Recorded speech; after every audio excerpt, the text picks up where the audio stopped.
ನಮಸ್ಕಾರ ಎಲ್ಲರಿಗೂ. ನಾನು ನಿನ್ನೆ ರೆಸಿಪಿನಲ್ಲಿ ಪಾಯಸದ ಇಮೇಜಸ್ ತೋರಿಸಿದೆ. ಈಗ ಯಾವ ರೀತಿ ಮಾಡೋದು ಅಂತ ಹೇಳ್ತಾ ಇದ್ದೀನಿ. ಕಾಯಿ, ಗಸಗಸೆ, ಸಕ್ಕರೆ, ಏಲಕ್ಕಿ, ಸ್ವಲ್ಪ ಗೋಡಂಬಿ ಹಾಕೊಂಡು ಮಿಕ್ಸಿ ಮಾಡ್ಕೊಳ್ಳಿ ನೈಸಾಗಿ. ಅದಾದಮೇಲೆ ಹಾಲು ಮತ್ತು ನೀರು ಒಂದು ಸ್ವಲ್ಪ ಕುದಿಯೋಕ್ಕೆ ಇಡಿ. ಅದಕ್ಕೆ ಬೇಕಾದ್ರೆ ನೀವು ದ್ರಾಕ್ಷಿ ಆ್ಯಡ್ ಮಾಡ್ಕೊಬೋದು. ತೊಳೆದು ದ್ರಾಕ್ಷಿ ಆ್ಯಡ್ ಮಾಡ್ಕೊಳ್ಳಿ.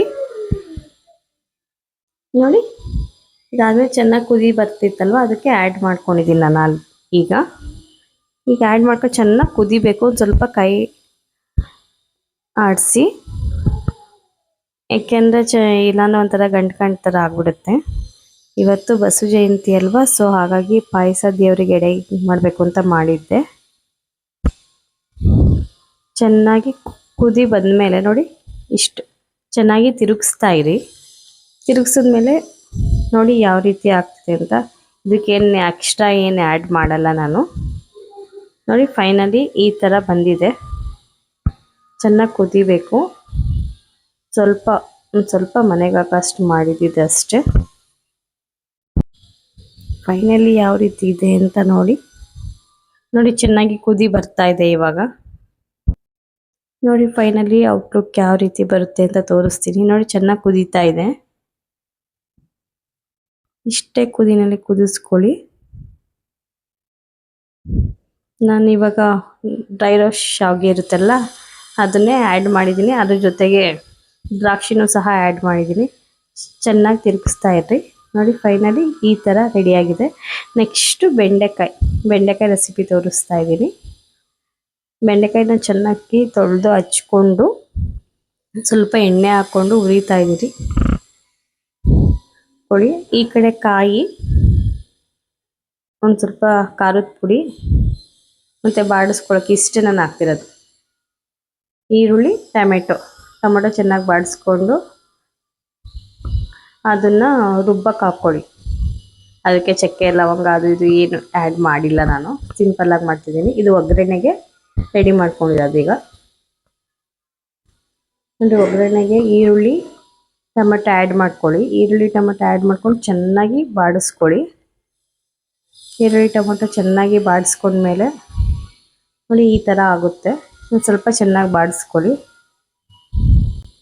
ಮತ್ತು ಮಿಕ್ಸಿ ಮಾಡಿದ್ನ ಅದನ್ನು ಅಷ್ಟೇ, ಅದನ್ನು ಹಾಕ್ಕೊಂಡು ಮತ್ತೆ ಲಾಸ್ಟಿಗೆ ಒಂದು ಕುದಿ ಬರೋ ತನಕ ಬಿಡಿ, ಯಾಕೆಂದರೆ ಹಸಿ ವಾಸನೆ ಹೋಗೋ ತನಕ. ಆಮೇಲೆ ಬೆಂಡೆಕಾಯಿನ ಆ್ಯಡ್ ಮಾಡ್ಕೊಳ್ಳಿ. ಚೆನ್ನಾಗಿ ಕುದಿ ಬಂದಮೇಲೆ ಬೆಂಡೆಕಾಯಿನ ಆ್ಯಡ್ ಮಾಡ್ಕೊಳ್ಳಿ, ಮುಂಚೆನೇ ಆ್ಯಡ್ ಮಾಡಬೇಡಿ. ನೋಡಿ ಫೈನಲಿ ಯಾವ ರೀತಿ ಇದೆ ಅಂತ. ಇದು ರೆಡಿ ಆಗಿದೆ. ಈ ಕಡೆ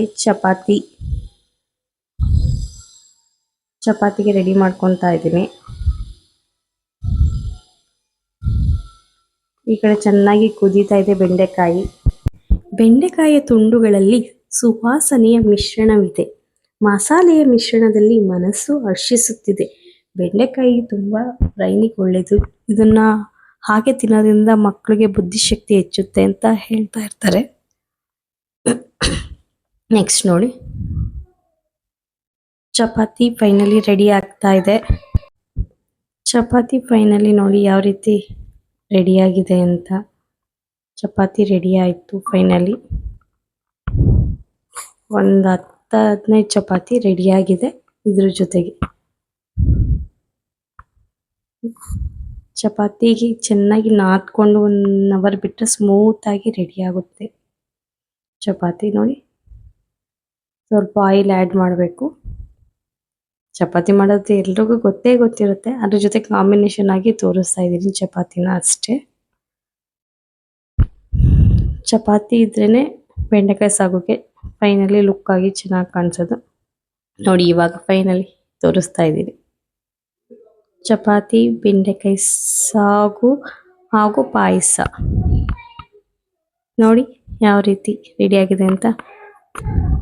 ಫೈನಲಿ ರೆಡಿ ಆಯಿತು. ಚಪಾತಿ ಸಾಗು ಜೊತೆಗೆ ಬೋಂಡ ಒಂದು ಸ್ವಲ್ಪ ಇತ್ತು. ಅದನ್ನು ಕ್ರಿಸ್ಪಿಯಾಗಿ ಯಾವ ರೀತಿ ಮಾಡೋದು ಅಂತ ನೋಡಿ. ಇನ್ನೊಂದು ಚಪಾತಿ ಈಗ ನಾನು ಬೇಯಿಸ್ಕೊತಾ ಇದ್ದೀನಿ. ಬೇಕಿತ್ತು. ಸೊ ಫೈನಲಿ ಚಪಾತಿ ರೆಡಿಯಾಗಿದೆ. ನಿಮ್ಗೆ ಇಷ್ಟ ಆಯಿತಾ? ಇಷ್ಟ ಆದರೆ ಸಪೋರ್ಟ್ ಮಾಡಿ ಅಂತ ಹೇಳ್ತಾ ಇದ್ದೀನಿ. ಬೋಂಡಕ್ಕೆ ಒಂದು ಸ್ವಲ್ಪ ಹಿಂಗೆ ಹಾಕಿ ನಿಂಬೆಹಣ್ಣು ಆ್ಯಡ್ ಮಾಡಿದ್ದೀನಿ. ಸುಮ್ಮನೆ ಡಿಫ್ರೆಂಟಾಗಿ ಏನೋ ಒಂದು ಟ್ರೈ ಮಾಡಿದೆ ನೋಡಿ. ಇದೊಂದು ಸ್ವಲ್ಪ ಇತ್ತಲ್ವ, ಒಂದು ಸ್ವಲ್ಪ ಕ್ರಿಸ್ಪಿ ಆಯಿತು. ಒಂದು ಸ್ವಲ್ಪ ನಿಂಬೆಹಣ್ಣು ಆ್ಯಡ್ ಮಾಡಿದ್ದೀನಿ. ಡಿಫ್ರೆಂಟಾಗಿ ಟೇಸ್ಟ್ ಆಗಿತ್ತು. ಇದನ್ನು ಯಾವ ರೀತಿ ಮಾಡೋದು ಅಂತ ನೆಕ್ಸ್ಟ್ ವೀಡಿಯೋಲಿ ಸಂಪೂರ್ಣವಾಗಿ ತೋರಿಸ್ತೀನಿ. ಥ್ಯಾಂಕ್ ಯು, ಧನ್ಯವಾದಗಳು, ಶುಭ ದಿನ.